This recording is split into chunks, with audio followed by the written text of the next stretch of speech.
रात का खाना तैयार करके मैं फारिग हुई तो बावर्ची खाने से निकलते हुए मेरी नज़र दीवार पर लगी घड़ी पर पड़ी। अलिफाफ इतनी देर हो गई। मैंने जल्दी से सामने सोफे पर पड़ी चादर अलिफाटे कर ओढ़ी और घर की चाबी पर्स में डालकर घर से निकल गई। रास्ते में ही मगरिब की अजान शुरू हो चुकी थी। बच्चे कहेंगे आज मम्मा हमें ट्यूशन से लेना ही भूल गई। मैं सोचती हुई तेज तेज कदमों से उनके ट्यूशन सेंटर की जानिब बढ़ गई। मम्मा अपने इतनी देर लगा दी। 7 साला रेहान शिकायती नज़रों से मुझे देखते हुए बोला, जबकि 6 साला अन्नम भी मुंह फुलाए चल रही थी। मुझे इसका मुंह देखकर बेसाख्ता हंसी आ गई। अच्छा सॉरी बाबा, आइंदा ख्याल रखूंगी, ऐसी गलती दोबारा नहीं होगी। हम तब मानेंगे आपकी बात जब आप हमें हफ्ते को नानों के घर रहने देंगी। अन्नम रेहान की शर्त पर मैंने हंसकर हामी भर ली। हफ्ते की रात हम तीनों बहनें रात देर गए तक जाग कर बातें करती रहीं। यही कोई रात के 2 बजे होंगे। हमें ऐसा लगा बाहर टीवी लाउंज से बातों की आवाज़ आ रही है। इस वक्त कौन हो सकता है, हम बोलते हुए कमरे का दरवाज़ा खोलकर जैसे ही बाहर आए तो रात का खाना तैयार करके मैं फारिग हुई तो बावर्ची खाने से निकलते हुए मेरी नज़र दीवार पर लगी घड़ी पर पड़ी। अलिफाफ इतनी देर हो गई। मैंने जल्दी से सामने सोफे पर पड़ी चादर अलिफाटे कर ओढ़ी और घर की चाबी पर्स में डालकर घर से निकल गई। रास्ते में ही मगरिब की अजान शुरू हो चुकी थी। बच्चे कहेंगे आज मम्मा हमें ट्यूशन से लेना ही भूल गई। मैं सोचती हुई तेज तेज कदमों से उनके ट्यूशन सेंटर की जानिब बढ़ गई। मम्मा अपने इतनी देर लगा दी। 7 साला रेहान शिकायती नज़रों से मुझे देखते हुए बोला, जबकि 6 साला अन्नम भी मुंह फुलाए चल रही थी। मुझे इसका मुंह देखकर बेसाख्ता हंसी आ गई। अच्छा सॉरी बाबा, आइंदा ख्याल रखूंगी, ऐसी गलती दोबारा नहीं होगी। हम तब मानेंगे आपकी बात जब आप हमें हफ्ते को नानों के घर रहने देंगी। अन्नम रेहान की शर्त पर मैंने हंसकर हामी बे जल्दी चुल्लू, तुम लोगों के बाबा भी घर आने वाले होंगे। मैं दोनों का हाथ पकड़कर सामने वाली गली में दाखिल हो गई। ये रास्ता शॉर्टकट था, उधर से जल्दी घर आ जाता था। वैसे तो मैं रोड से ही जाती थी, ज्यादातर इस गली से गुजरते हुए कतराती थी। अलिफाफ मम्मा ये कितना डरावना घर है, इसको देखकर डर लग रहा है। रेहान हाउस नंबर 450 को देखते हुए बोला, जो बिल्कुल अंधेरे में डूबा हुआ था। अजीब वहशत बरस रही थी इसकी बात पर मैं दोनों बच्चों को लेकर जल्दी से आगे बढ़ गई। रात काम से फारिग होकर बिस्तर पर लेटी तो बेसाख्ता नज़रों के सामने वो घर आ गया। इस घर से मेरा माजी जड़ा हुआ था। मैं आहिस्ता आहिस्ता अपने बीते माजी को सोचने लगी। मेरा नाम अलीना है, हम 3 बहनें और एक भाई हैं। मेरे बाबा आर्मी में हुआ करते थे, जबकि अम्मा सादा सी घरेलू खातून थीं। मैं इंटर में थी तो बाबा ने अम्मा की ख्वाहिश पर बड़ा घर ले लिया, क्योंकि जिस घर में हम थे वो घर हमें काफ़ी छोटा पड़ रहा था। जिस दिन बाबा ने नया घर लिया हम सब बहन भाई बहुत खुश थे। 2 मंजिला ये बंगला निहायत खूबसूरत था। नीचे वाले हिस्से में 3 बेडरूम, बड़ा सा टीवी लाउंज और ड्राइंग रूम और बावर्ची खाना था, जबकि ऊपरी हिस्से में 2 बेडरूम, टीवी लाउंज और एक स्टडी रूम था। छोटा सा बागीचा था जिसमें नीम और बीर के दरख्त लगे थे और कार पोर्च इतना था कि एक गाड़ी खड़ी हो जाए।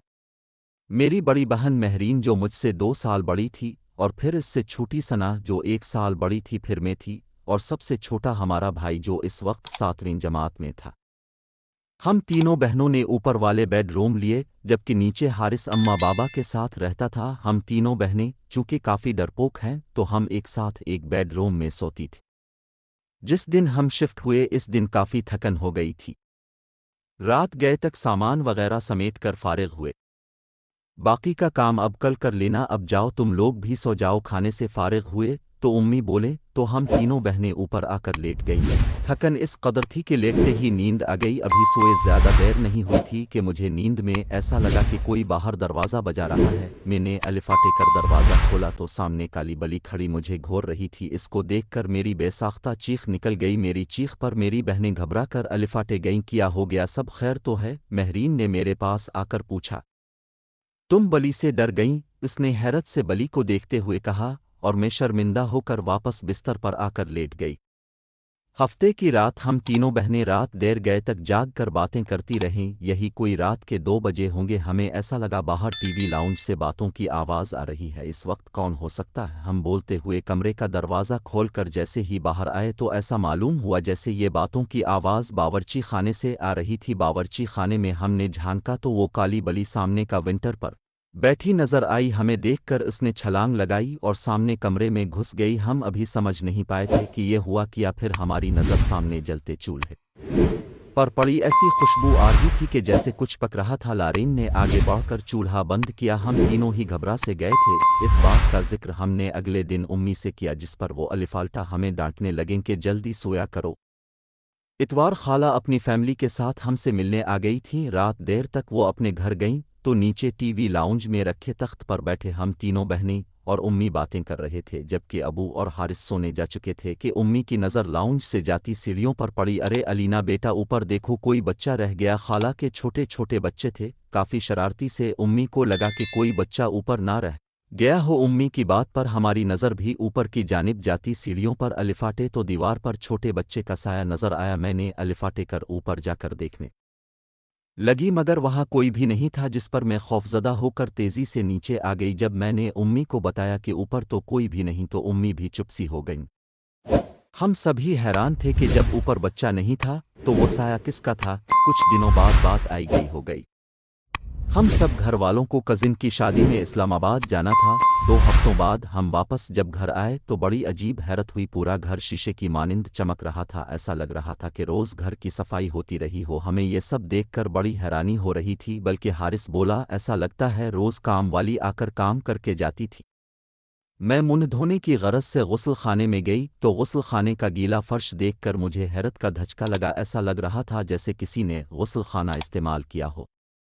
फिर तो ये मामूल बन गया, घर के अफराद घर से बाहर होते तो गुस्ल खाना भी इस्तेमाल होता, और बावर्ची खाने में भी रात गए खटर पटर की आवाज़ें आती। हम लोगों को वो काली बली मुस्तकबिल घर में घूमती हुई नजर आती। हम लोग अब आहिस्ता आहिस्ता उन बातों के जैसे आदी होते जा रहे थे। जब वो हौलनाक